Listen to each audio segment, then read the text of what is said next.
at least to some extent, other than what how discussions goes. And we will be at chapter 3 in the book.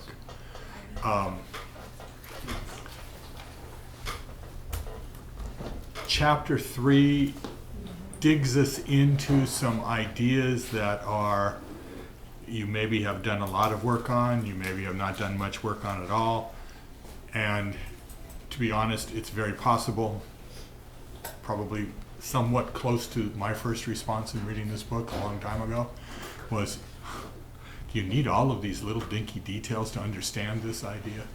And I got the importance of understanding the idea of the soul. Excuse me. I did not understand the importance of understanding it categorically in details, understanding the depth of it when I very first read this. And it's grown over the years where I understand more and more of this chapter. So as we go through this, I call today, we're sort of going to dig into the trench and plow through the book a bit. Don't let it bother you if you don't understand it. Simultaneously, it's a great test for yourself if you have been working on some of this stuff for a while to see how much of it you do understand. You may understand it all. Okay. To step back for just a moment, you get the value, and I will identify that that's a statement that I am making. You may or may not agree with it, but the value of the interaction between philosophy and theology when you hit this chapter.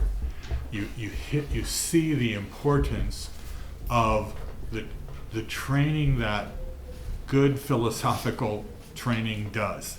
Causes you to think more precisely about a thing, and more carefully about it, and it pays great dividends. Now, for me, those dividends have been in the world, towards the world of education, towards the world of learning, and more, in fact, going back through it again, actually this morning, even more of this chapter made sense to me. I'm starting to see why some of these little fine-tuned distinctions are being made and the value of it. I think the chapter can benefit us all, even if it's just on the level of, wow, a soul's more complicated than I thought it was. And that's your response. That's fine. It is. Okay, there's much more to it. If you're starting to understand some of the depth and organization of a soul and how that affects things we observe in everyday world, you start to see that connection, that practical outworking that comes out of philosophical thought that's done well, which means that it has practical everyday use. It's not just some floaty theoretical thing, but good philosophy is something that's teaching us to think carefully about whatever we're thinking about. And we sort of see that in action in chapter 3. So all of those things are there. We may divert off into discussions as we go through the chapter. We may just plow right along. So be ready to read. We'll be engaged in that kind of a process. And then we'll probably stop periodically and ask. You can, and I'll ask questions, but feel free to ask questions yourself as you go through this. Okay, again, don't be bothered if it doesn't completely make sense. Okay, one of the things that I've learned in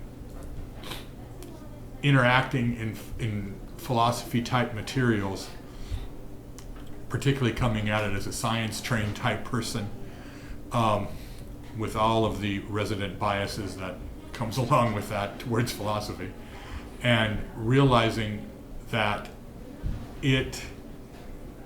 you grow in levels of understanding it. You start to get used to the idea that you can understand a thing and get, even to some extent, how to use that idea, and in no way have you mastered it.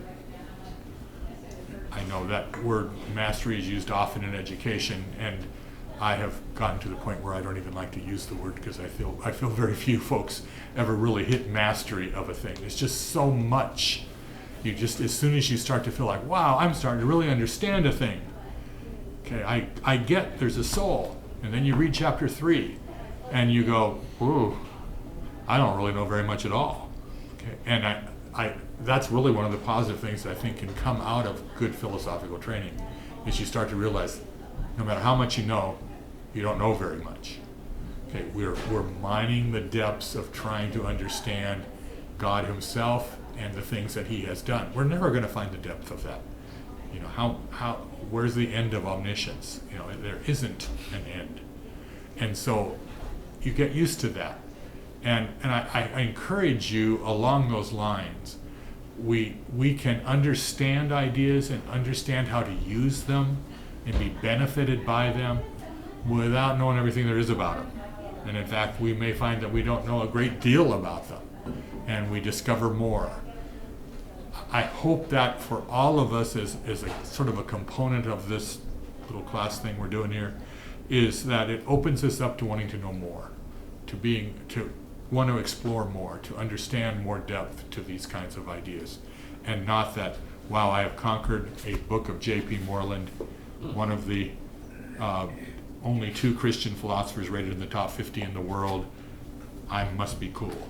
You know, I mean, you know, this is the one he considers an easy book. I still read it and I go, no, it's not easy. So anyway, just some preliminaries as we dig into this. Okay, we're looking at,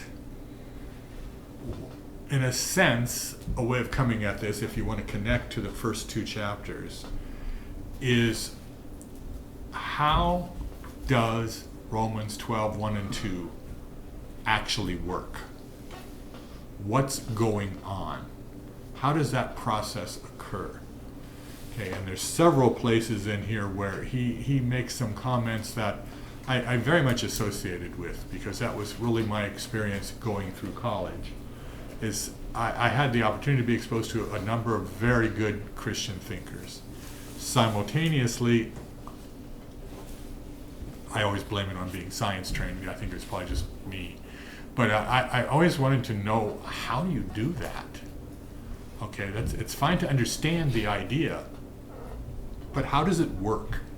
How do we use it? How do I accomplish that? If I'm supposed to grow up, how do I grow up? If I'm supposed to become whole or complete, how does that happen? Okay, in detail, I need to know this. And I found that frequently that wasn't provided. Very good ideas were presented. They were very valuable, but there was very weak on the how-to. How does it actually work? How do you do it? And if you don't understand how to put a thing together, it tends to stay in the closet and not get put together. You tend not to do it. Okay, or you tend to just sort of use a simple version of it and not use all that. Leave the rest of the stuff in the box. You know, it's not needed. I don't know where it goes. I don't know what to do with it. And I think so often we do that with Christianity. We are part of God's family.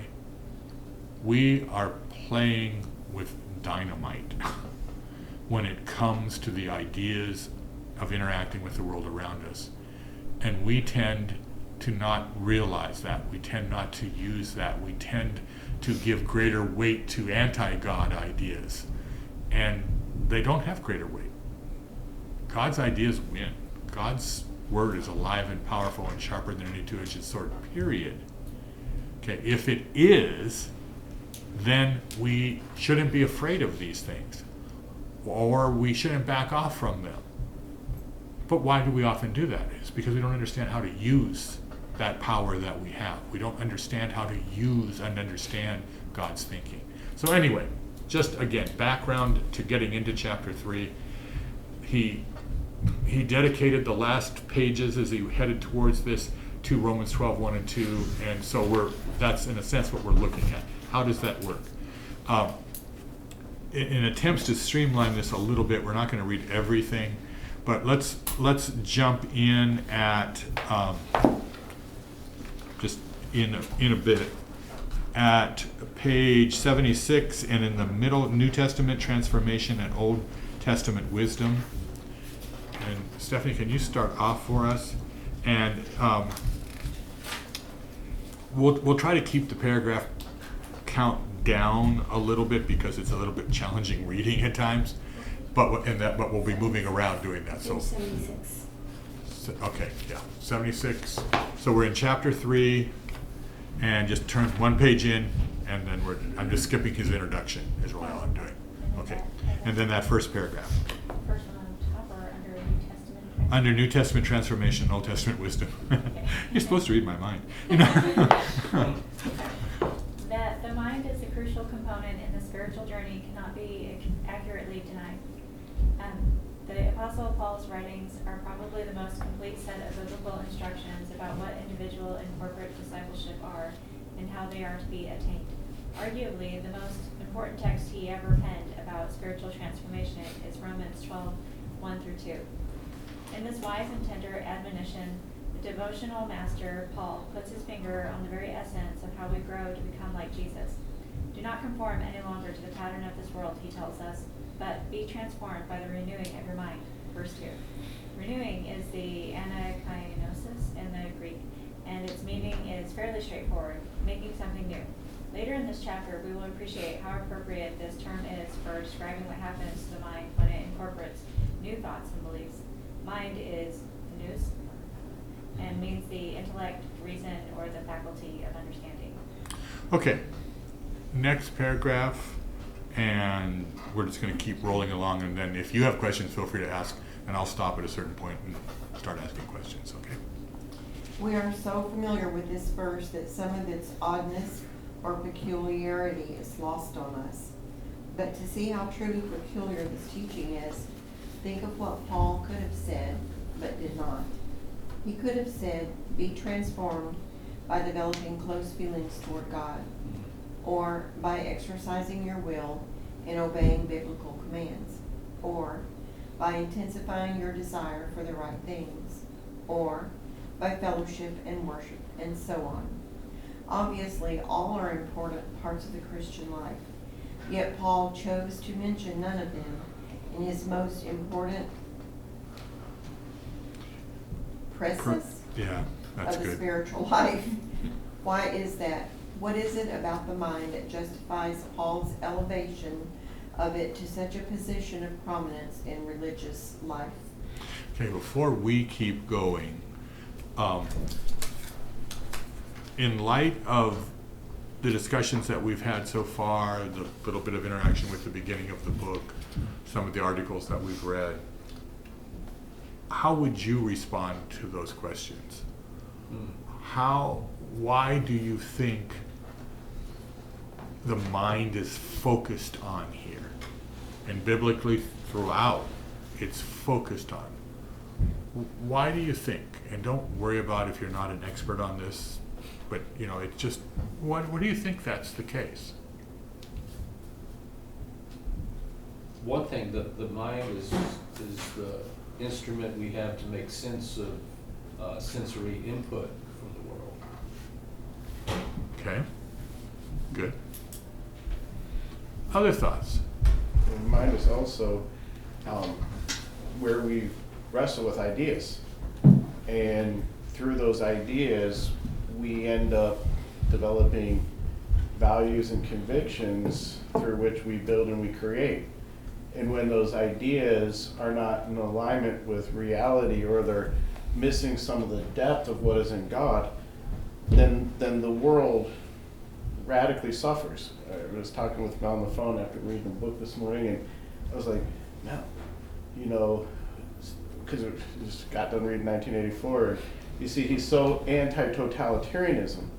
And I go, but you'll never overcome totalitarianism at a statist level until we learn to recognize it, how it functions in the local level, in our own lives, in our communities, in our churches, in our families. But all of that, those ideas come from the mind and understanding, and then we start to recognize it, we start to discern it, start to develop other values, our creativity kicks in. But if you never even have the idea of what totalitarianism is, why it's bad, you're basically left. You can even function in them and think that you're serving God, and not realize that you have a culture that is contrary to his very culture, if that makes sense. So the mind is very important. Yes, go ahead. Before that, he said, do not conform any longer to the pattern of this world. And we know that we are in the world, but we are not to be of the world. And so before this, obviously, they were conformed, and we're flesh, we're human, we sin, you know, we're fallible. So he's encouraging them to not be like the world anymore. You know, this is something new that Jesus had just recently given us, you know, salvation. And so in order to do that, I know I was 31 before I became a believer. I had a lot of thinking and habits and ways in my mind that were directly, when I started reading the Bible for the first time at the age of 31, it was like, wow. You know, my mind was blown away.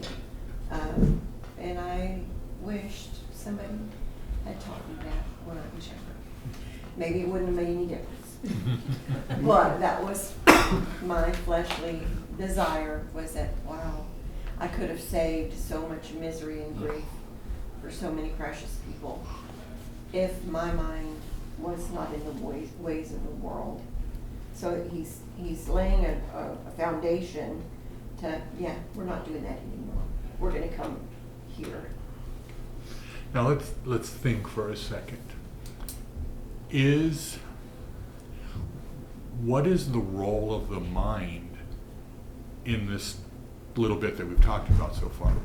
What is the mind supposed to be doing? Okay, wouldn't it be better for us to just be told how we're supposed to think, and then our mind records that, and then we start doing it? Okay, wouldn't that be good? Why then make a big deal out of the mind? The issue is only just get the ideas in there and you'll be fine. Sean? I think also he mentions mind because your mind gives you the faculty to know things. And we've been talking about how you need both reason and faith to work together to be able to be faithful. And so to be faithful to God, you want to know God. And so your mind needs to be renewed in order to actually understand God, because it says, I forget which verse it is, but like those who hear this word, if their mind isn't new, it's going to be nonsense to them. You can't understand it unless your mind is renewed, and then it starts like coming together and making more sense. And so you can build your knowledge in a new mind, and you can have like a new and special kind of faithfulness to God when your mind is renewed. Okay. Other thoughts, Sean? One of God's plans is for us to be friends of God and to know God. And knowing is a capacity of the mind. And it requires instruction and training and playing around with ideas and experimenting in the sandbox of our mind to really see what we can understand about God. You can imagine things. And if your mind wasn't even developed, you couldn't even tell it. You could even tell people what to think because they wouldn't even understand you. I feel like it's, for me, because the mind is the place of understanding most of the time, although sometimes the spirit can help you understand something the mind can't comprehend, but still, I still need the understanding through the mind first, I feel like. And so renewing my understanding continually of not the spiritual things, or even like we were talking about understanding communism or any of that, just continually renewing my understanding of biblically understanding. You know what I'm saying? I'm not sure I said that very well, but anyway. That's okay. Good. Any other preliminary thoughts before we dig into how Moreland tries to come in answering this question? Anyone else? Okay. Let's continue on. Next paragraph. Q, ready to go for that? We are In the preceding verse. Yes, we're in the preceding verse. The second paragraph on page That was- 77. That was good. In the preceding verse, Paul reminds us that we should offer our bodies to God because this is the most reasonable way to express service to Him in light of His mercies toward us. Paul mentions the body and its members, our faces, hands, tongues, feet, for two reasons. First, the body is the vehicle through which we interact with the world. For example, to get groceries, it is not enough for me just to think about the grocery store. I have to move my body and go to the store. Likewise, it is not enough to think about showing love to my wife or feel a desire inside to evangelize with her. In both cases, I have to move my body. I smile, use my tongue to bless or communicate, and so forth. Second, my habits dwell in my body and its members. Some people frown so much because of sloth, or eat certain sweet foods so regularly that routine and habits get deeply woven into their bodies. In the right circumstances, their faces are habituated to frown, their tongues to talk, and their legs to walk to the refrigerator without even thinking about it. To change our habits and to interact differently with the world, we need to retrain our bodies to form new habits that replace the old ones. Okay, good, thank you.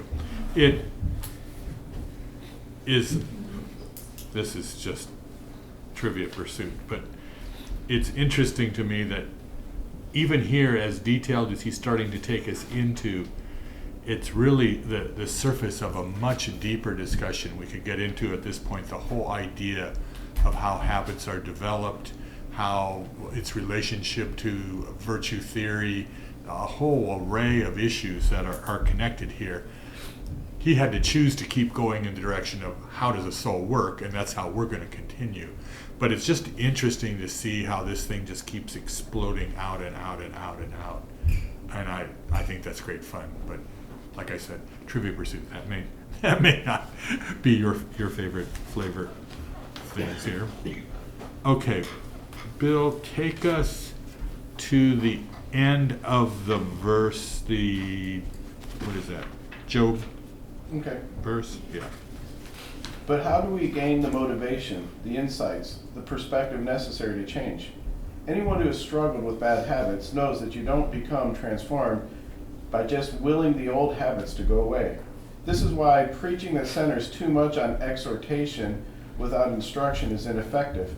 According to Paul, the key to change is the formation of a new perspective, the development of fresh insights about our lives and the world around us, the gathering of the knowledge and skill required to know what to do and how to do it. And this is where the mind comes in. Truth, knowledge, and study are powerful factors in the transformation of the self and the control of the body and its habits for a healthy life in the kingdom of God. Paul's teaching about the centrality of the intellect for spiritual renewal was not new. The Old Testament is pregnant with the same idea in its teaching about the nature and role of wisdom in life. It summons us to think long, hard, and carefully because God has placed his stamp of reason all about us. Do you know the ordinances of heaven? Who has put wisdom in the innermost being or given understanding to the mind? Okay, let's go back for a second. According to Paul, the key to change is the formation of a new perspective, the development of fresh insights about how our lives and the world around us, gathering the knowledge and the skill required to know what to do and how to do it. What do you think about that? A new perspective. What in your mind comes up when you think of a new perspective? What do you think he's saying? So much of what Paul wrote, and really what the other New Testament writers wrote, is a perspective type of message. You know, he says, do you not know that you were bought with a price and you're not your own? That's a perspective message. And or James, he that is friends with the world is the enemy of God. That's a perspective message. It's not do this, don't do that, but it's change your viewpoint and your actions will follow.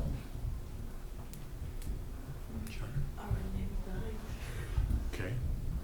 So changing our perspective would be associated with the idea of the renewed mind. Those two things are going to go together, okay? That's useful. others. Yes. Are you talking to me? Yes. Okay. So, is there anyone behind me? Yeah. But like, I mean, just the whole idea of the mind comes, like the idea of like thoughts become your actions. It's always been that if you imagine it, then you can create it, then you can do it. You know, that's the world is all about that. You know, you can see it, you can believe it. But so you know, Paul is what he's saying. Renew your mind. When you renew your mind, action follows. The body follows. I mean, it's the cone. The thoughts go in, they go through the mind, get into the spirit, and then the body follows. Like when I was little and I was taking my kids with me to the grocery store, all 4 of them, a wise woman once said, they're like, you can change your perspective of making it like this idea of like educational and fun. It's a trip to the store. It's not you have to go to the store. You know, and then she goes, and when you have that, she's like, and then smile, because the feelings will follow.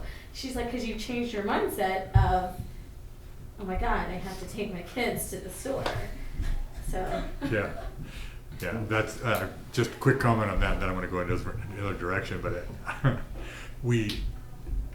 I tried to do that with my kids when we went to the market. It was an adventure, you know, and part of the adventure was it was a math exercise and keeping track of all of the costs of all the things we were doing. Now, they didn't know it because I didn't hardly have any money, and I had to make sure I got exactly calculated how much this was. They just thought it was, oh, we got to keep track. Oh, no, we didn't count that. And, you know, and they're doing all these things. It was an adventure, and it was good. We turned what could have been a very frustrating thing. Oh, we can't get that. We don't have enough money. Into an exercise in math, and you know, so anyway. The perspective thing, as I thought about this in reading this, a discussion that I had with my wife this last week, she made a comment as she was, the last few days actually, as she was going over for those of you who are familiar with it, if you're not, don't worry about it, but the syllabus that goes with the class I'll be teaching here in a couple weeks.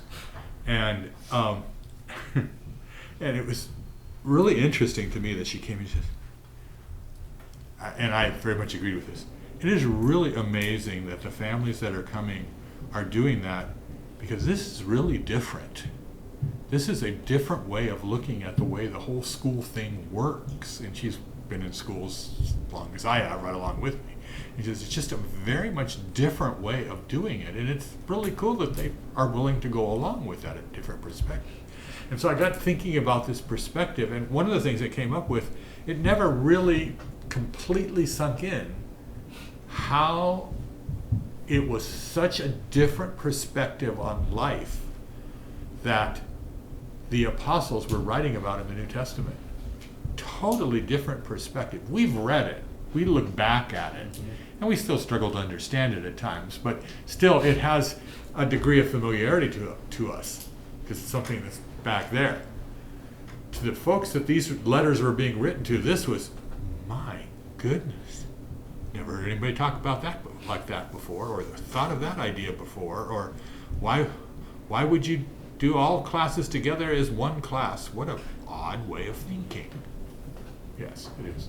But you know, that is a different perspective, and I think that is we've lost this idea.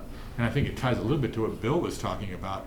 We don't grasp how different the Christian perspective is. We're used to it. We haven't pushed it in our thinking. We haven't had good enough discussions about it. We haven't had folks that have really done a lot of thinking about this really communicate in a way that pushes our thinking further. We just haven't grasped it. And so we just sort of fill in the blanks when we don't understand a thing with what we've absorbed from the world around us. And in a sense, the new perspective is required because really what Charlotte was talking about, we're not being conformed to the thought patterns of this world. We're being renewed. And it requires a completely different perspective on the way we look at things. And that just sort of needs to sink in on a lot of levels. And the more it does, I think it's a great adventure. It's great fun to think differently about things. But at the same time, we need to grasp how different that is.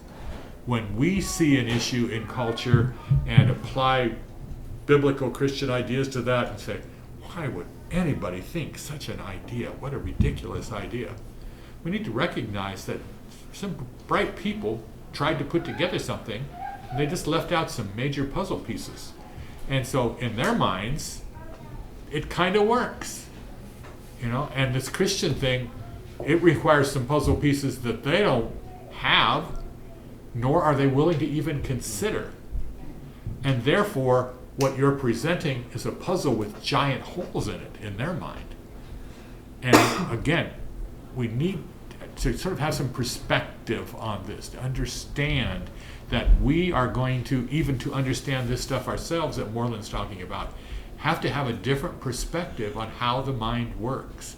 Why being an intellectual, to tie to the earlier classes, why it's even an issue. Why would we care?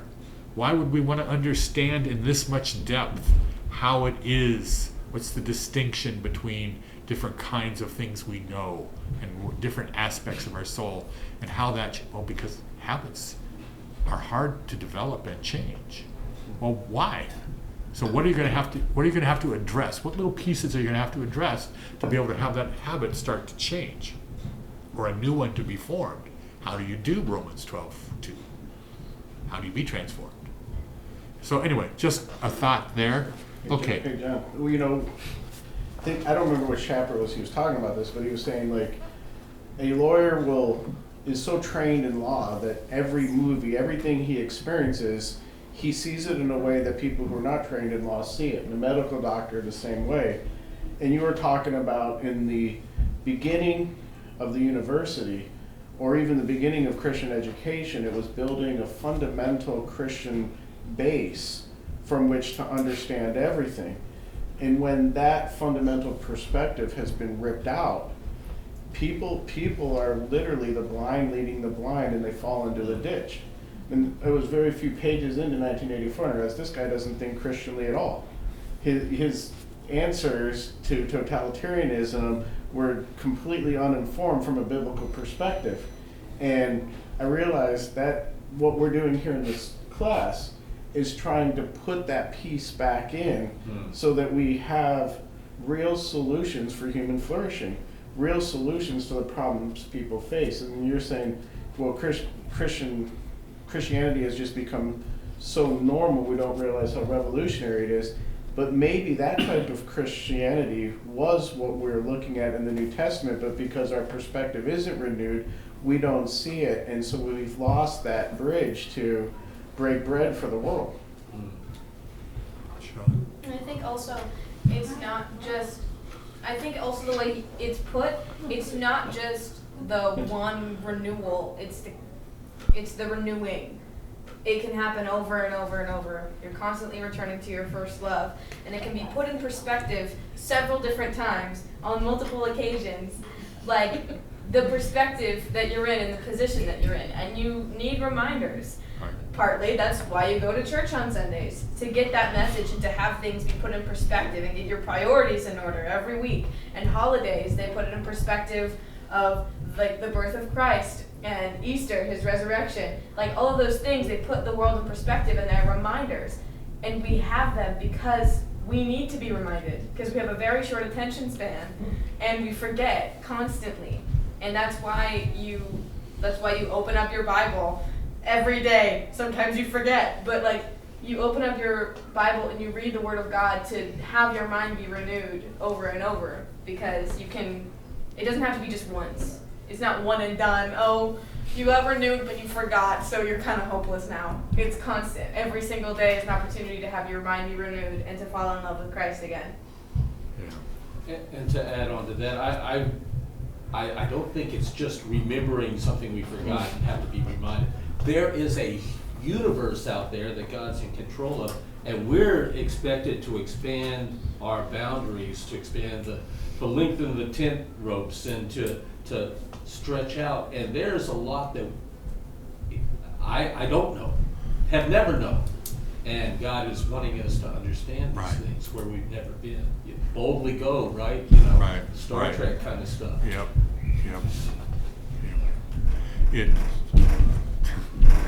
students that I've interacted with have heard these stories many times, but it was my kids growing up learned relatively young not to ever make the mistake of saying they were bored, because I would find something for them. And one of the somethings was you always carry a book around. And I think it's novel that even now, as they are older, they still carry books around. You know, it's but that whole idea, there's always something that you can do. There's always something new to explore. Mm-hmm. What is one of the dilemmas that we see in the learning educational world today? We've crushed the idea of curiosity. People aren't curious because they're not constantly seeing. Gosh, just look around. There's so many things I don't understand about just looking around. Mm-hmm. And I can learn more about that, and I need to learn more about that. And to grasp that in learning those things, we're coming to understand God and His world and His creative capacities better and better and better. Mm-hmm. Okay? And we've lost that link. He intended for us to be curious. He intended for us to want to learn. It shouldn't be a painful experience, or it shouldn't be one we run away from and are made to do periodically. It should be something we're wanting to do all the time. You know, you should never be bored. Okay, that doesn't mean you're always excited about what you're doing, but it just means that there's always something new to think about and do. You know, worst case, I had to learn this in the Army the hard way. You had to stand there on guard duty, guarding absolutely nothing, doing absolutely nothing, but stay at attention. When you couldn't have, my solution to that to begin with, tell you how non-Army I was. I figured out how to carry little books with me, and I'd bring them along in my pocket, and I'd pull them out. And so I was very alert. I knew what was going on, okay? But why waste the time? So I was reading. Well, I found out that was not what you were supposed to do. So then I had to develop the thing. Well, I still can think. And I can still think about stuff. You know, and it was difficult at first, but eventually it became really kind of an interesting exercise. You know, yeah, this is kind of boring what I'm doing. In fact, it's really boring what I'm doing. But but I don't have to be bored. I can challenge my mind even while I'm doing this quote unquote boring thing.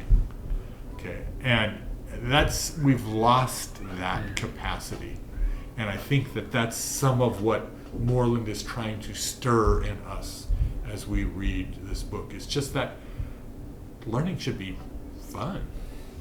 We should be constantly looking for it. And we grasp the reason why it's fun and why we should be motivated to do it. It's because we're getting to know our God better and better and better and better when we do that. Okay, yes? Sorry. I have a situation years ago that the Lord totally changed my perspective on something where I was working for the University of Florida in this department where the professor that ran it was terrifying. The other professors were terrified of her. And so every time she would come by where I would just be like freeze, you know, and she'd think I was doing nothing. I was doing very well with everything I was doing. And my supervisor knew that. Well, anyway, so I just knew though, the time was coming, she was gonna fire me. And so, the couple days before I was pretty sure it was gonna happen, I just cried out to the Lord and said, what do I do? What do we do? And, suddenly verses came to me, and I went to Isaiah, where it said, who are you that you're afraid of a man that shall die? And not know the Lord your God who created the heavens and the earth and the waves roar, of the seas and stuff. And I went, oh, I'm afraid of a person that's gonna die, and you are, the one that is in control of everything. Well, what do I do then, Lord? And the answer to the prayer was, just show her respect. That's all she wants. And I went, oh, and the fear went. And the next morning, I confronted her. Well, she almost ran into me. She's one of these people that moved really fast. and I almost crashed into her, and I said, "Oh, hi, how are you, Doctor?" You know, her name and stuff, and she looked at me like, "Who are you?" And a year later, my supervisor got together with me to see if we were going to hire me permanently, and she said that the doctor had said, well, that she was going to fire me, and I said, "Yeah, I know."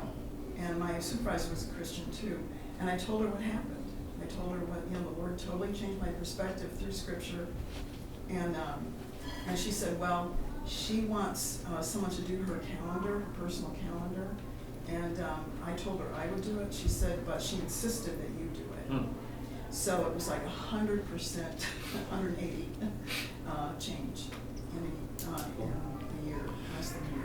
There's so many ways that the power of 1 Peter 3:15 can apply, doing things with gentleness and respect. So many ways that applies. And those are not passive.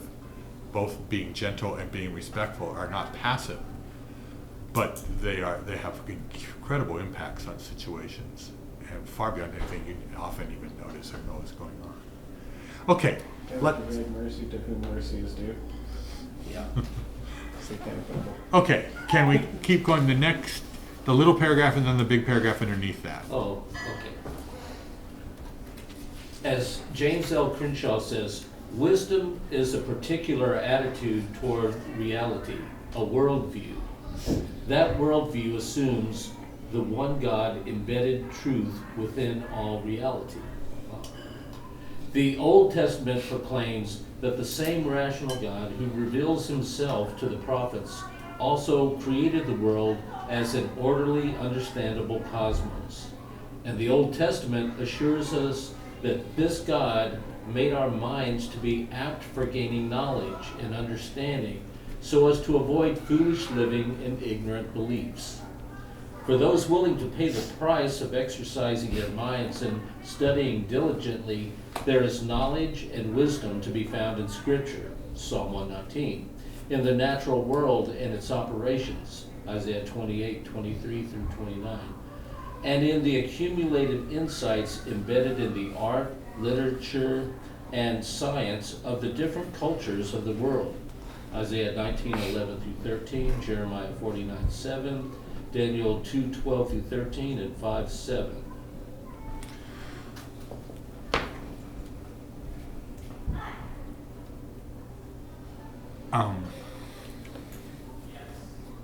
Let's go back to the that little skinny, the little bitty paragraph, and look at it. Can you read that for us again, please?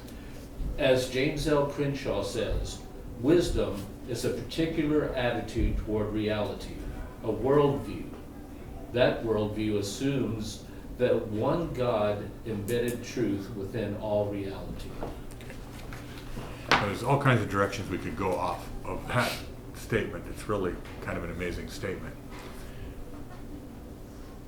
But for just a moment, play the mental game of what is an educational world going to look like when it operates with a worldview that there is no God and truth is only relative. What is it going to look like? How does it work? How is it possible? Cool music. Someone said, I can't quote who did it, but he said there are really only two basic principles in action in the world, truth and power. If you deny truth, then you have to rely on power. And the world without truth is a world that relies on power. Interesting. Okay. Others, I mean, just push the idea for a second. It's not, we're not going to resolve this, nor Right. we're going to try to get into this debate on this or not, but when we get into this kind of a discussion in classes, particularly a philosophy class, and we push it a lot further than what we're doing right now, one of the questions that comes up from students is, and really literally this rubbing their head, well, what is really happening in the average public school? Are they really learning anything? And then the reason they're rubbing their head is because they have good friends that are working really hard, and they're doing stuff, and they're taking classes, and I mean, there's all mountains of stuff going on. But how do you connect that to this kind of an idea? What is going to be the consequence of not operating from this worldview? Question for you. Believing what people are espousing to believe today about gender identity, for one thing. You know, the key here to me is the one God embedded truth within all reality. You know, if I'm a boy and I really think I'm a girl and do whatever about that, that's not truth.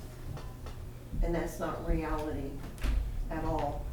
And you could do that with really anything. Because God is truth. So it's not going to work very well, for one. Yeah. Yeah. Other thoughts? Just push that for a minute. Yeah, go You ahead. can have truth, but have it without wisdom. You can misapply truth because of, with wisdom, if you don't have wisdom. Maybe talking about facts more than truth. Right, yeah. And you can still have a response. You can still have a response to truth and beauty, because like beauty is one of those things, like when you see it, it's immediate. You have a response. You recognize it. Maybe you don't have a name for it, but something in you does feel that beauty. And you can have those responses. It's harder to differentiate. And also, even if you do want to hold fast to any truth that you do know, it's so hard to connect it to what you're learning about. And either the information is all you have, or it doesn't seem as valuable anymore if you can't connect it to truth and wisdom and the creator of it all. It's just disconnected and less engaging. It's dead. I think you have two things there that are really important. One, the ability to connect things starts to be lost. It doesn't mean that we can't know a thing and even accomplish something with that thing we know. But our ability to connect it to other things and have it expand our understanding of the world around us and how we should operate in it becomes more and more limited. And therefore, we start to devalue knowledge. Okay, I only view knowledge as being valuable because there's only little tiny bits of it that are useful to produce some normally job or skill or thing that I understand about the world. And other kinds of knowledge, if it's not producing that, doesn't have value. Because I don't see the value of just understanding more and more and more about the world around me. Because why? That's helping me understand more and more about the God who created it all. But I don't think there is one. And I become, not only is there not connection, not only is there not value, it becomes purposeless. Mm-hmm. And you just see these things working their way out in the world around you. So there's no cosmos anymore, no order. No it's order. It's just a chaos. Right. And that also reminds us that there's nothing new under the sun, because that was the big Greek debate way a long time ago. Okay, Rachel, we're going to put you to work. Okay, so if you could start where we're at and take us to the end of that section, please. All right. But just as surely as the Old Testament places a value on wisdom and knowledge, it warns us that they only come to the diligent. Make your ear attentive to wisdom, incline your heart to understanding. We are to seek her, wisdom, as silver, and search for her as for hidden treasures. A wise life of virtue and knowledge comes to those who, with humility of heart and reverence for God, work hard at using their minds to study, to seek understanding, to capture truth. But what is it about our makeup that requires us to use our minds in order to change? How does intellectual growth change the soul? And what is it about a well-formed mind that makes it so valuable for gaining a new way of seeing life? In order to answer these questions, we will first examine the nature of the soul and the mind it contains, and second, investigate how the mind relates to other aspects of human personality. Here's the thesis of this chapter. The mind is the soul's primary vehicle for making contact with God, and it plays a fundamental role in the process of human maturation and change, including spiritual transformation. In thought, the mind structure conforms to the order of the object of thought. Since this is so, and since truth dwells in the mind, truth itself is powerful and rationality is valuable as a means of obtaining truth and avoiding error. Therefore, God desires a life of intellectual growth and study for his children. Okay, this thesis is really pretty powerful. It also explains the rest of the chapter. But let's do two things. First of all, Rachel, I'm going to ask you to read just the italic stuff again, okay? And then secondly, Eliana, you need to be ready to explain what it is that he's saying here. Okay? Okay, so let's go for it. The mind is the soul's primary vehicle for making contact with God, and it plays a fundamental role in the process of human maturation and change, including spiritual transformation.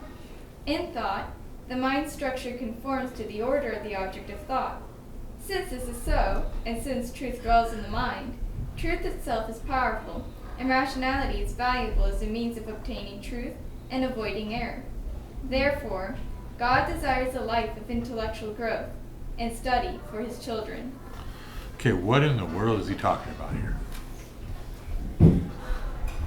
There's a lot happening. You want your book?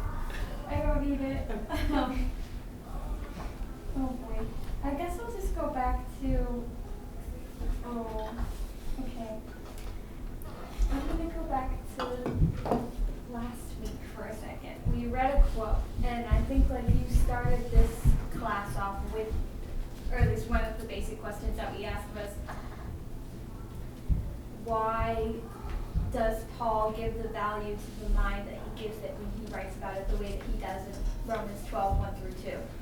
And the first thing I wanted to go back to in my head after hearing everybody talk was the quote that we read last week. That I'm going to grab now. The heart cannot believe that which the mind rejects. And I especially thought about that after Dr. Brandon was talking about how the mind is basically the battleground for ideas. And it's also the sort of network between our spirit and our body. And that, yes, we're capable of understanding things in our spirit which our mind can't comprehend, but rather than having an undeveloped mind, which God can work through anything because he created it all. But if we want to be used by God, if we want to be tools and vessels for his spirit to live in us and to move through us, we have to clear out a bunch of junk. And most of that junk is stored in the mind. Because that's our little cross-reference point between our actions and our spirit, and the motives that we have for actions, our values, things that get stored in there that we are attached to, that actually, like, I was reading 1 Kings and 2 Chronicles because I was reading through Solomon building the temple, and after he builds the temple, he says this prayer over the nation of Israel, and one of the things that he asks of God is that he would hear when any person stretches out his hands to pray to his dwelling place, that he would hear them, that they know, each person knows the pains and their own, and it specifically uses the word plagues, like the diseases of your mind, the things that are plaguing you. Each person knows those things. And when they bring that to God, he asks that God would hear and that he would grant them mercy and justice according to the thoughts of their heart. And then it goes into how God is the only one that knows the hearts of man. But if we want to have our hearts be in alignment with him, we have to have ideas go through our understanding. Because, like Dr. Brandon was saying with the ideas thing, that our mind is a battleground for ideas, and that's where we form our values. And that happens because when ideas get into the mind and you start to understand them more, then it affects your emotions. It affects all these other parts of your soul that are going on and working inside you to make you this person that's active and alive for Christ. And the whole thing with the changing of perspective is like, once you make this decision, once you made this decision that you want to be a part of the body of Christ, you're now given a new position. You now have a different purpose. Not only are you seeking Christ out, but you're an ambassador for him. And for that to work, you need to know what you're looking at. If you've been given a new position, you automatically have a new perspective. But if you are trying to continuously put yourself back in that, this also reminds me of another thing we talked about, I think like a few weeks ago. I think you said it, that we were talking about sin. And you were talking about how we often take on this identity of sin, when that's not the identity that we have. We have been given a new position in the body of Christ, and if we don't step into that with our minds and try to understand it, we can't act it out through our bodies because of that relationship, because the two are connected. And if we want to understand it in our minds, we have to actively walk over to that position and take it up.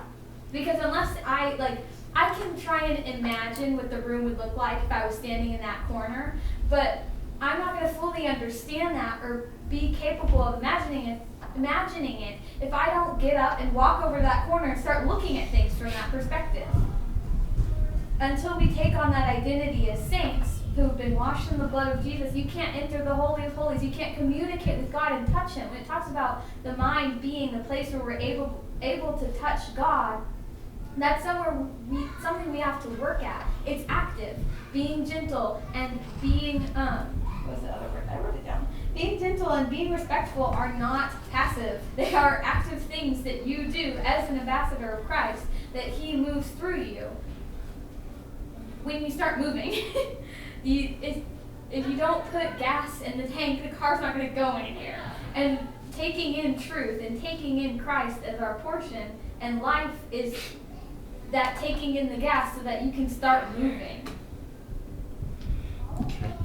Now let's dig in and see how and why Moreland gets so detailed in trying to explain what it is Eliana just explained. In other words, why do we have to get this detail? Let's just sorry, I think let's go win one for the Gipper, but let's go, let's just charge, let's go do it. But that's not what God intends, and rarely does it ever work very well.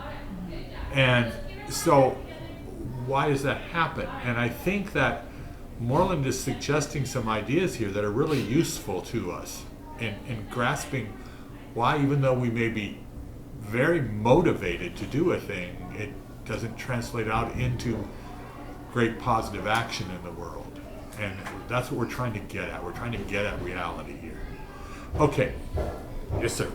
Something I've seen in various industries, someone gets promoted to a new position and fails because he's immediately trying to approach it from the old perspective of his previous position. We don't normally or automatically take on a new perspective. Yes. Yeah. And that's another thing I was going to jump into a few paragraphs back. Study is work. It's not necessarily bad work. It's not that work is bad, but it's work. To study to show yourself approved is work. And we keep wanting to try to make Christianity too simple, I think, to be honest. I know there's aspects of Christianity that are wonderfully simple, but Christianity as a whole is us trying to understand and do the will of God, understand God and do his will, and God is not simple. And that's going to take a lot of work on our part to try to understand that. Yes. And it's like taking someone who their whole life has gone to public school and then putting them in a private school. The new perspective and the new way of teaching is not gonna immediately just, there you go, complete, full of wisdom up here, complete person, such a strong mind. It takes time. It's hard. It's like you have to break old habits, build new ones, deal with concepts that you've maybe never dealt with before, connect things in a whole new way. And it's really difficult and it takes time. But seeing someone who didn't used to think very deeply or didn't think on the things of God start to think about it, it's so beautiful and it's so worth it and encouraging to know that it can happen. It can happen. And a mind can be strengthened and improved and blossom, truly. I agree. Okay, let's keep going. I found myself almost ready to respond to the fact that it was the end of the school day and that we needed to be done with it. We're tough. We go an extra half an hour beyond the end of the school day. So, okay, so let's keep going. Next paragraph, down to the bottom of the page. Rochelle. Me? Yeah. I was like, you look The person that comes after Rachel. Okay. I know, I was like, we did not do you any favors. During a family time one evening, my 6th grade daughter, Allison, complained that if only she could see God, say, sitting in a chair, then prayer would be much easier. I pointed out that not only had she never seen God, neither had she ever seen me. She could see my body, but she could not see I, myself, my ego, nor could she see my thoughts, feelings, and so forth. Persons, I told her, are invisible objects, and since God is too big to have a body, he is not perceivable in the same way as a chair or a person's body is. Now we could sit and get off into all kinds of wild discussion off of that one paragraph. That's great stuff. One of the things that I thought of was, well, I used to think it was tough to have been my kids. It must have been really tough to have been Moreland's kids. I mean, I don't see you guys, Dad. I'm looking right at you. You're just making comment in passing, and suddenly it's like an ongoing discussion. Yeah. But anyway, we won't get stuck on that. We're going to keep going. Okay, Charlotte, we saved this gigantic paragraph just for you. Thank you. Yes. Okay. That evening, I expressed to Allison the Christian understanding of human persons. Historically and biblically, Christianity has held to a dualistic notion of the human being. A human being is a functional unity of two distinct realities, body and soul. More specifically, I am my soul, and I have a body. The soul, while not by nature immortal, is nevertheless capable of entering an intermediate disembodied state upon death, and eventually being reunited with a resurrected body. The formal name of this position is substance dualism. The soul, which is the same thing as the self or the I, is that immaterial, invisible thing that makes me a conscious, living human being. The soul is what I am. Soul is what I am aware of when I engage in various acts of introspection, in which I am aware of what is going on inside of me. I go where my soul goes. If God took my soul and put it into your body and placed your soul into my body, we would have different bodies. If my soul leaves my body, I leave my body because I am my soul. Just for a second, not try to getting into it, but just that idea of perspective that we were talking about earlier. This sounds, maybe, mattering how much you've thought about this, a little bit odd. Think of just somebody who not thought about this kind of stuff before. That is really pretty strange stuff. You know, I'm not really my body. I'm that kind of stuff it's strange. And I think at times, if we're interacting with a culture that doesn't think there's a God, that doesn't think there is truth, to be honest, we just need to be more patient with that culture, even though I don't like it, don't like its darkness. We need to be patient with its thinking because they're trying to operate in a world and they only have a handful of puzzle pieces that work. And most of the puzzle pieces they just don't have, or the ones they have work badly. And I think we need to be more patient and be more willing on ourselves to learn more deeply so that we can communicate with folks like that and help them understand truth, rather than just saying, you are so stupid in the way you are saying. Nobody with any intelligence at all could think such a thing. Well, of course they do. In fact, most people do. In fact, what we're thinking sort of sounds kind of strange if you think about it for a second. We just need to have that perspective. We need to sort of broaden our thinking a bit here. Okay, you ready to read? Yes. Good. Haven't heard you read in a long time. Okay, 2 paragraphs, please. Okay. During the Los Angeles riots following the Rodney King beating, a bystander said on a TV interview how surprised she was that people were acting like animals. What was unclear was why this should surprise anyone, given that we were all taught all week long in public schools that this is exactly what we are, evolved animals. Our judgments about right and wrong, virtue and vice, and appropriate or inappropriate lifestyles depend largely upon what we take a human being to be. More personally, oh my gosh, an interview's sense of well-being is in good measure a function of his or her self-concept. Thus, a proper grasp of what we are and how we function is foundational to a well-ordered society and a life well lived. The Bible has a rich, deep anthropology expressed in terms like soul, spirit, heart, and mind. Properly understood, they convey important insights about what we are and how we function. Terms in a language have a wide field of meaning. The term red can mean a color, being embarrassed, or being a communist. Caution should be exercised in grasping just exactly how the term is used in a specific context. For example, my book is red is not saying that my book is embarrassed or a communist, even though these are correct meanings for red in other contexts. Boy, if you interact in the world of words, this is such a common situation. And we have this tendency to not grasp how much that happens when we talk about biblical Christian ideas, and the person we're talking to is thinking with a completely different set of ideas of what those words mean. And why discussion is important, why playing around with words, why challenging it, why doing that kind of stuff is important, is we've got to start to find some common ground on vocabulary here, else we're not ever going to make any progress at all. But that's another whole divergency. Okay, Alana, can you grab a hold of a book?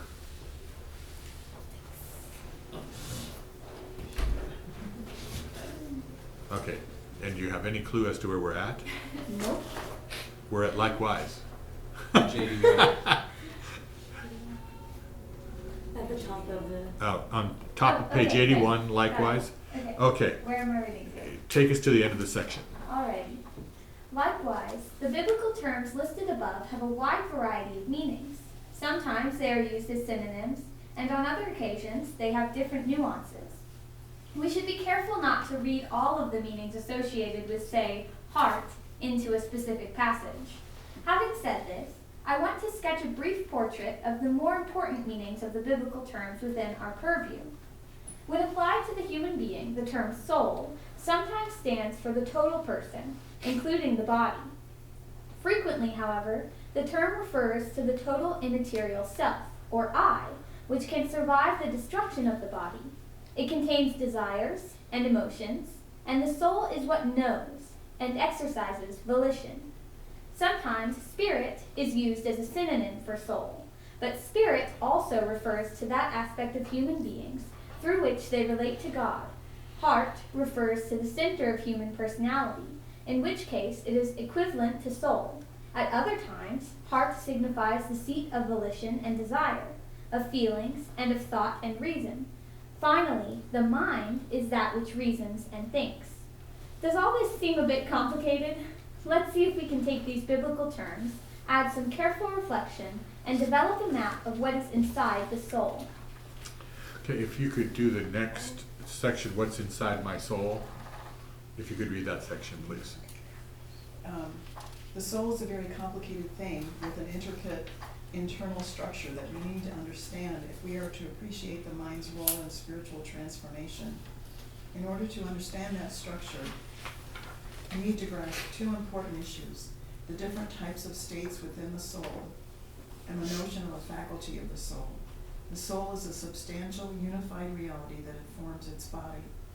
The soul is to the body what God is to space. It is fully present at each point within the body. Further, the soul and body relate to each other in a cause-effect way. For example, if I worry in my soul,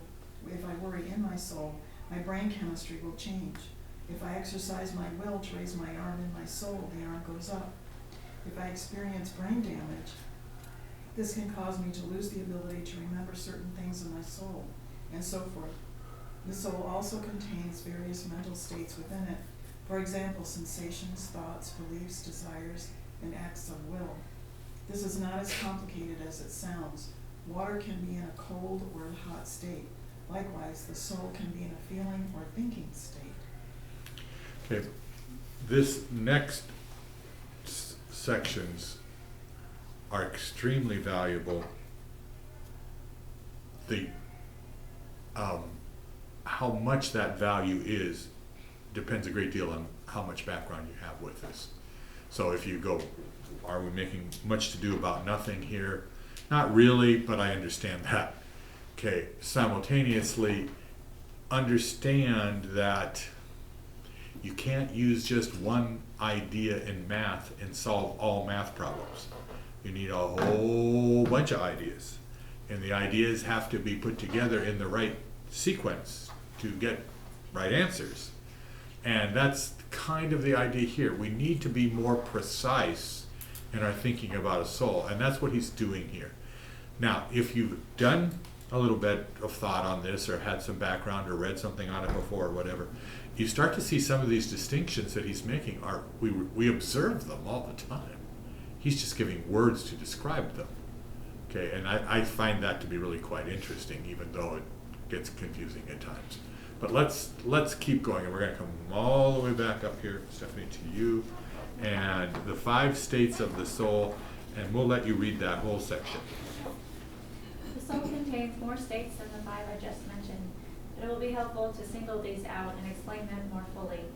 A sensation is a state of awareness or sentience, a mode of consciousness. For example, a conscious awareness of sound, color, or paint.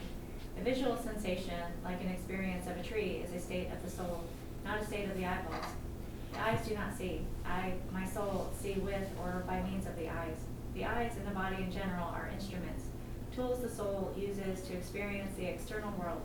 Some sensations are experiences of things outside me, like a tree or table. Others are awarenesses of other states within me, like pains or itches. Emotions are a subclass of sensations, and as such, forms of awareness of things. I can be aware of something angrily or lovingly or fearfully. A thought is a mental content that can be expressed in an entire sentence and that only exists while it's being thought. Some thoughts logically imply other thoughts. For example, all dogs are mammals entails this dog is a mammal. If the former is true, the latter must be true.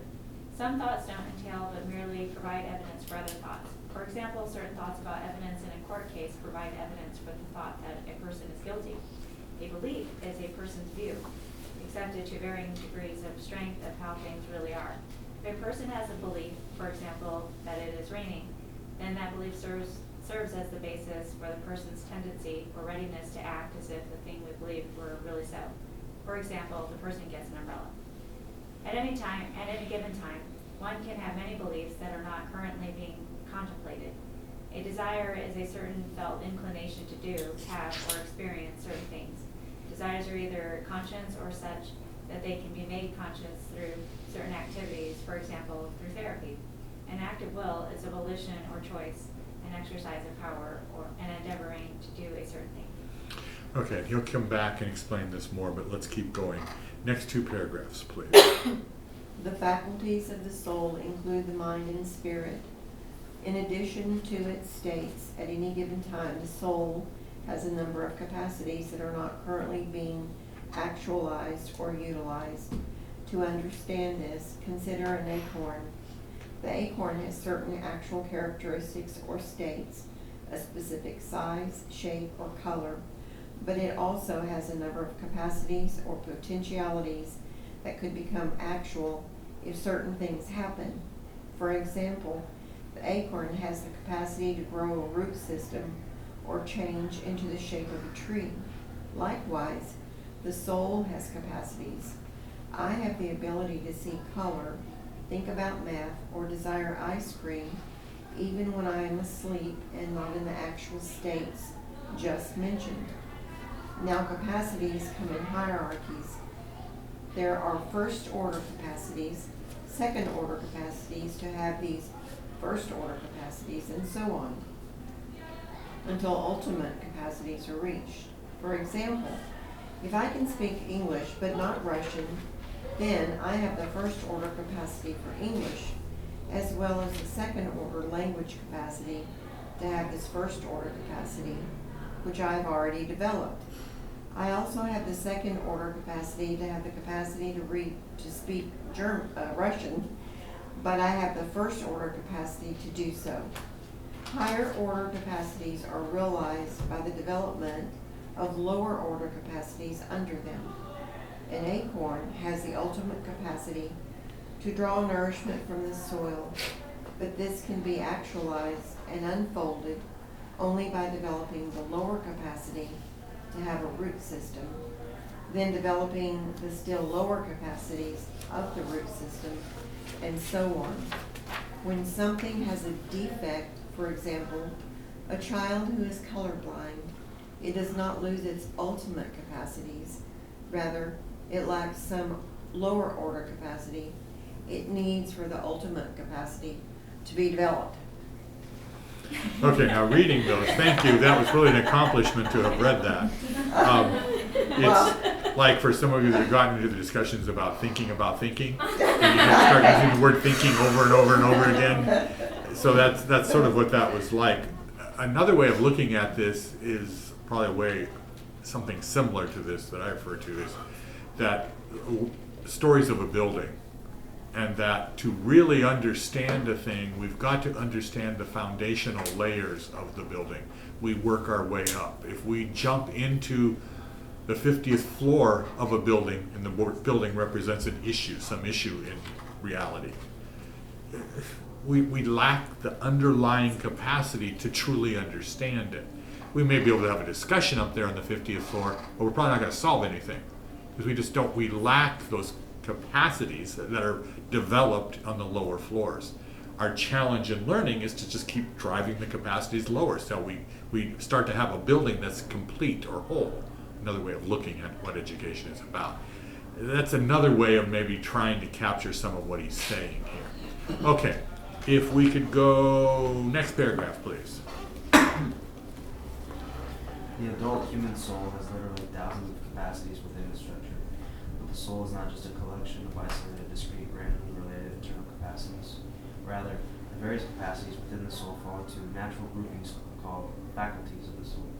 In order to get hold of this, think for a moment about this list of capacities. The ability to see red, see orange, hear a dog bark, hear a tune, think about math, think about God, desire lunch, desire family.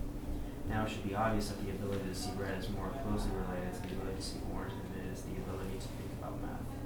We express this insight by saying that the ability to see red or orange are parts of the same faculty, the faculty of sight.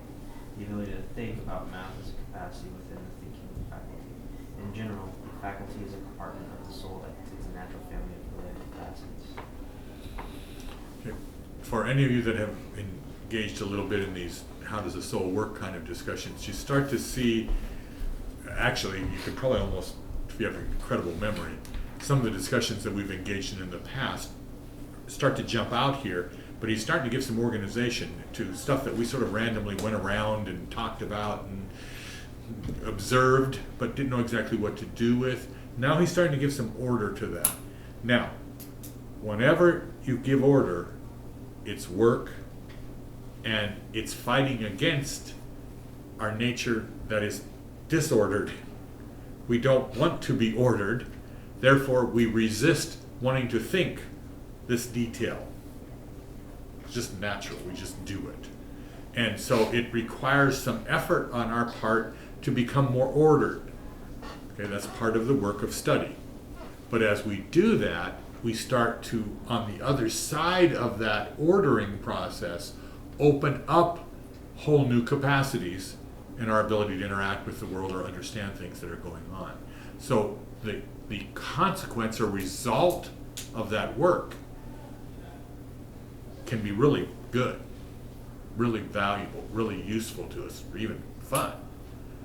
The process of getting there, man, how many different ways can you use the word faculty or capacity? I mean, it's just, this is like an exercise in how can I use the word a different way in every sentence. And that's part of that ordering process. We've got to start somewhere, and then you slowly start adding categories until you get some order in our thinking about it. So hold on a second here. okay.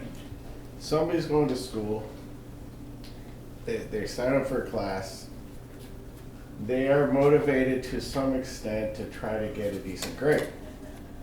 So they will go through this process.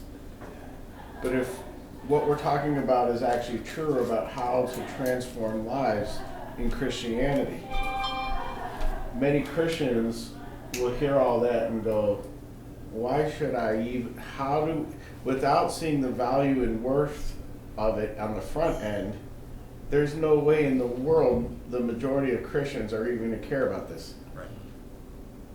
Completely understand. So how do you get that motivation? You make people take a class? No.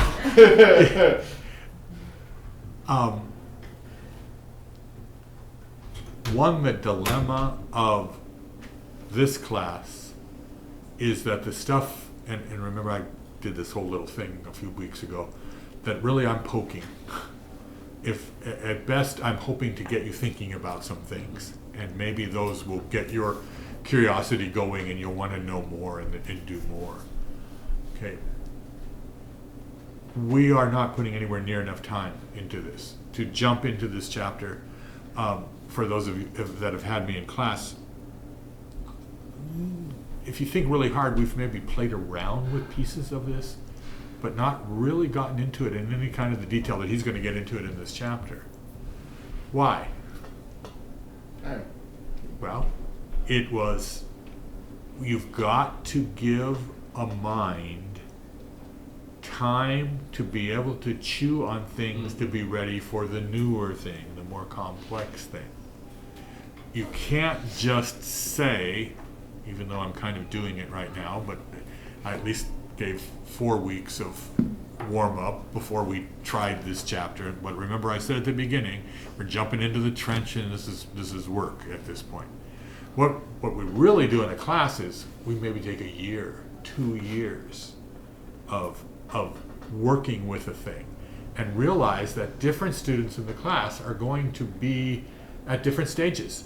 Some of them are starting to say, oh, the way I answered that question last year wasn't very good. I don't know why Mr. Watson didn't just pound me on the head for having a dumb answer. That's because it wasn't dumb. It was the stage of development at that point of interacting with those ideas and letting them grow. Okay. For others, it's a matter of then as you start to understand that in a classroom, recognize that other people in the classroom are in a different place. And you've got to be patient there, but at the same time, you don't get lazy. You don't just not push to this kind of a level. So now what happens in classes is slowly but surely you push in. So you maybe interact with this book, and to be really honest, except for a couple ideas, when I teach this book in a high school class the first time, I hardly even go into this chapter, as important as it is, because it's too detailed. And most folks in the class probably won't buy the value of that. I'm hoping that I'll poke and get a little bit of interest in here, but we don't really have enough time really to do it. But now what happens? What should be happening? For those that have played around with this stuff before, different pieces of rust should be flying off of your brain, things should be starting to get going, and you're going, yeah, we had that discussion. We didn't have any of those words. Surely we weren't that picky. But we actually had that discussion. And students have heard me say this before. You really have no idea how really good this discussion is. We're not using any of the technical terms, but you've just hit all of the big issues that somebody like Moreland's going to go after. Mhm. Now what we need to do is to bring greater order to that. We need to develop our vocabulary to handle that. And in educational terms, that's measured in years. In the church, it's much more challenging. Much more challenging. So how do you do that? And I'm not going to say that I know the answer to that completely, but I think it does we need to recognize that it's just another aspect of learning, and that we need to use some of the same techniques in that. But I will not go down that road unless you're trying to poke me down that road. But So it's easy for people to think this is kind of arcane and esoteric, but this is almost a one-to-one analog of the new powerful method of programming, object-oriented programming, where everything is an object and has properties and methods. In the past, it was just functional. You had do this, do this, do this, occasionally branch if then, but now you create something that has characteristics and behaves in a certain way, and every time it sees this, it's going to accomplish this act. And so young people should probably latch on to this. Young people who are programmers. yeah. Everyone is going to be a programmer one way. Everyone This is is- programmed. This is how Another. I hover on the edges of having discussions with my son who is in computing, and I kind of equate it. In fact, I'm constantly taking something he explains and equate it to education, or equate it to this. And so, yeah, I kind of understand what you're talking about, but I don't really exactly understand what you're talking about. But yeah, they're very similar. You're very And right. it's very powerful, very well accepted. Yeah. Sean? I mean, it just reminds me of when Seth will like drive me places. He'll just be talking to me and products he's working on. He's talking about coding and how he's had to figure out and look up in a bunch of different places how to code this one thing. But then after that, he'll come up with a problem and he doesn't know how to fix it. He'll run it and something goes wrong, and he has to find first the place where it's going wrong, and then figure out what the actual issue is, and then figure out how to solve the issue. And usually he's going like online looking for a bunch of different resources of what people say and how to fix it, like different people who've come across the same issue, like literally building wisdom as to how to solve this problem. And when he gets it solved, then it sometimes takes a really long time and a lot of work to get it fixed. Then the next time it happens, the next time it comes up, he can know, like immediately, okay, yes, that's what's wrong, and I have to do this and this and this to fix it. And that's what we do in our own thinking. When we come up upon ideas that stump us, it takes a really long time for like wisdom and an answer to take root when we're getting all this information and we're having to stew on it and we're talking to different people who are looking at it from different sides and have been through it to the other side. So it We blocked them out. it takes work to actually get the initial answer. But after you've been through it once, each time after that, it gets easier to be able to call upon the knowledge that you have and for those roots to grow deeper in you.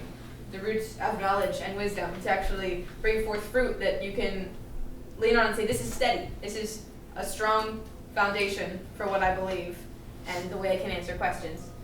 There's so many things that I know you're just poking and trying to Well, not poking, get a whole, but whole really, nest going here. But one of the things that is a challenge educationally, and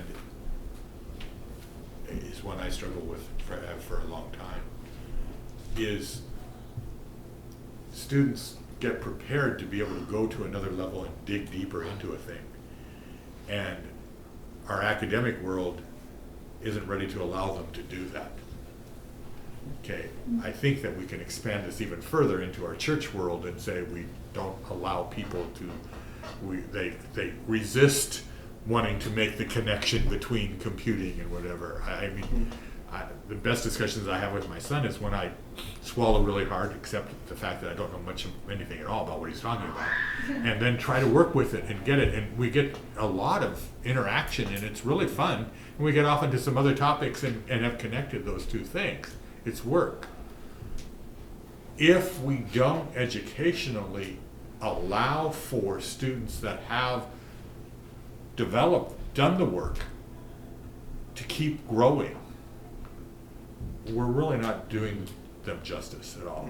We're really driving ourselves to a level of mediocrity. We say it's outstanding because they are outstanding students. They're doing things that nobody else is doing, yes. But in the world of really getting something, really being able to understand something, we've just barely begun to scratch the surface. Mhm. And there's so much more, and educationally, we rarely give students the opportunity to do that. And I'll get off my soapbox. Yeah, the reason I said that is because we really are facing a real crisis here where the world is dying for Christianity to be able to engage in the world that people live in. And we can't if we don't speak a language that addresses those issues. You know, I don't remember if it was Moreland we were reading this, it was in this book or another book, but he said we went through this process where a president said, hey, give me some good Christians that I can put in my, it was Moreland, that's what I thought. Give me some good Christians that I can put into my administration. And after they went through the whole list, there was absolutely nobody capable, because there's been a major disconnect in Christianity because we've created this ingrown world, you know, of orthodoxy that doesn't bring the light and wisdom and truth and biblical social architecture is the word I like to use, to the world. And so the world is dying and looking for false messiahs. And so I thought by this passion of be transformed through the renewing of the mind and the realization that education is one of the primary places this happens, but we've got a major task ahead of us. And I would think with this many years of wrestling with it, that question, how do we bring this into the church at large if they're past the age of having to go to class, must be a question you've been asking for over 30 years. I keep coming back to the quote by Yaroslav Pelikan, the church must be more than a school, but it can never be less than a school. Right. It's very good. And one of the problems I think with the church, with many in the churches, we're afraid of truth. We're afraid of poking to find the real truth because we're afraid it's going to tear down some of our pet beliefs. We really don't trust. We don't trust the truth. We don't trust believe that Christianity all truth is is what we God's ultimately truth. do. Right. So very accurate. Yeah. And also, if you don't poke at those questions, you also don't believe in the believers. You don't believe that the people in your congregation can actually handle those ideas. You want to keep it soft and nice so that nobody would want to leave. And there's that saying, I don't remember who says it, like the soft bigotry of low expectations. If you expect very little from people, That's you're what saying you that get. you don't believe in them. You're saying that I don't think you can accomplish greater than what I think you can, so I'm just not going to give you the opportunity to. And I'm not going to facilitate you being able to grow beyond where you are now. Along those lines, and then Eliana will go to you. One of many, but one of the criticisms of me as a teacher over the years has been that I'm way too hard. Just to make it simplistic, we're not trying to diagnose, analyze me or anything. And yet, simultaneously, and I'm not going to necessarily argue with that, I don't necessarily agree with it, but I'm not going to argue with it. But on the flip side of that, I've never seen anything that I've tried in the classroom that students haven't raised up and done. And in many cases, way exceeded anything I ever had dreamed of that could be done. I honestly think that God designed us to fly, and we're crawling around like ants. And there's so much out there. And one interaction with that was, I didn't read the book, I saw an explanation of the book, a synopsis of the book, of a guy who was analyzing Christianity in the earlier medieval period. And it intrigued me. I don't have the time to read it yet, but one of the points that came through in the synopsis was how completely and totally Christianity dominated their thoughts and lives. Mm-hmm. They didn't think it was a big deal to, for example, go to church every day. They didn't think it was a big deal. You know, to go to school every day. That was just life. Life was organized around all of these things, which have purpose and order to them. So they ordered life, but they also caused me and reminded me on a daily basis to interact with the God who they're all reminding me of, and they're reminding me of that. And it was really eye-opening to me to see that. Okay, Eliana, go ahead. Okay, I have one last thought. It's kind of intense, but I wanted to comment on what Charlotte was talking about with not really believing in other believers. But the thing is that you can't really think of it that way in the first place, because really what you're doing is not believing in the other believers, but believing in Christ first, and that He lives in them. And if there is something where somebody else is going to fall short, because we are all sinners, but we're more than that, because Christ lives in us. And because of Christ, you're able to communicate with one another and actually trust one another and build relationship with one another, because you don't have to trust the other person. You trust that Christ is within them and will communicate with them and reveal to them the things that are in your heart and the things that are in their hearts, and that's a journey that they're also taking. And that builds the foundation for so many relationships to actually get off the ground and go somewhere, to stop crawling around like ants and actually fly and soar over these areas where other people don't even get a chance to see like that kind of beauty and experience that kind of relationship and trust in other people. But something that I was thinking about, like I was just like laying in bed and like praying before I went to sleep, and had this like weird thought, because I don't know, it's kind of weird, but it makes sense after I put like a little analogy behind it. And then I wrote it down, and I'm just gonna kind of read it, because I think it honestly gives a lot of background to the reason why we often settle for mediocrity. And I don't think that we see it this way. I don't know how many people have ever actually experienced this kind of feeling, but I'll read it. So I had a thought the other night that perhaps it takes the same amount or a similar kind of willpower to commit to suicide as it does to truly commit to becoming one with Christ. In either instance, you stand outside of yourself for a moment and kill yourself. You let yourself die, and you as a steward have been put in a position to make decisions. It's like if you find that you own a hairbrush, but you do not have any hair on which to make use of it. Either you throw it away or give it away to someone who does have hair and can use it. In either case, you do not retain possession of the item, and therefore you have to come to terms with the pain of that sacrifice beforehand in order to make the exchange. You have to come to terms with the fact that once you give this thing away, it is no longer yours, it does not belong to you, and you don't call the shots. You don't keep anything of your own. You have to be ready to lay down everything in your possession as if we own it beforehand. And that's one thing that I thought of. Whenever I thought of that analogy first, I was like, well, this doesn't actually work, because really our lives were never our own to begin with. But as stewards, we have been put in this position to make decisions with these things that don't belong to us. Are we going to throw them away in the garbage and allow them to rot without use? Or are we going to give them up to someone who can use them?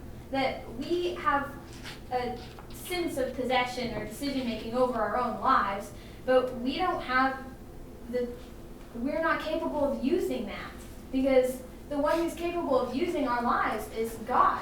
He uses our lives for His eternal purpose, and our being used and being lived in by Him is our purpose. Like a hairbrush, its purpose is to brush hair, but we don't have any hair to brush. This world isn't ours. And it kind of, when you really sit down, I think we've all had this experience, but when you really sit down and you have to look God in the face and say, I want you to use me. When you really sit down and say, here I am, Lord, use me, send me, you don't retain possession of yourself anymore. And if you've also been put in a position, I don't know how many people have, but if you've also been put in a position where you're not saved and you come to the end of your own ideas, you come to this place where you're like, I can't use this life that I have. so why do I have it? And if you don't know that there's someone that you can give that to that will be able to use that life, your only option is to throw it away because it seems useless to you. Because you don't know the one who holds the key, the one who opens the doors and who allows you to pass through them. And if you're put in a position where you're sitting there and you have to make this decision of, well, if I do commit suicide, I don't, like, people who are put in that position, they really do think about it. They think, I can't ever go back from this. And that's something that I feel like, as a Christian, when you decide to give your life to Christ, that's something you experience often, is that idea that it isn't your own, and it's painful. It's a sacrifice, and it's meant to be that way. It's meant for you to feel the sacrifice, but what you get in return is something that you don't expect, and part of that lack of expectation is what allows it to feel so good and fulfilling. Okay, we're way past time, so we need to stop, but just one thought in answering, Bill, your question, which won't be an answer, but No, Chris, it's an ongoing it's a life question. it is. We are faced in Star Trek terms with a Kobayashi Maru, a no-win scenario. And the only way no-win scenarios are resolved is by changing the rules. Mhm. And that's really what we have to look at. That's what we educationally are looking at. We've got to change the way we're doing this. And again, some will understand this, but the biggest challenge this summer in designing the syllabus for the class that I'm going to be doing was overcoming the barrier that I'm having to change the rules and that I have to do it really different. And yet I've spent an entire career having done it the other way. And I go, oh, well, there's reasons why it's done the other way. I mean, I understand those. They're not all bad reasons. And so now I have to overcome that, and it's a real struggle. It's not, and that's, I think, what we're approaching in the church is we're going to have to change the rules, but it's going to be really hard. It is really hard. It will not come easily. But with all of that, thank you all for coming. We'll Thank you. continue on. If you want to try to keep up in the book, this is our 5th time today. So we'll be into chapter 6. We're chapter per week. If you want to just keep going that way, you can finish the whole book. We're going to come back and slug away in chapter 3 some more next week before we move on. So, okay, thanks a lot.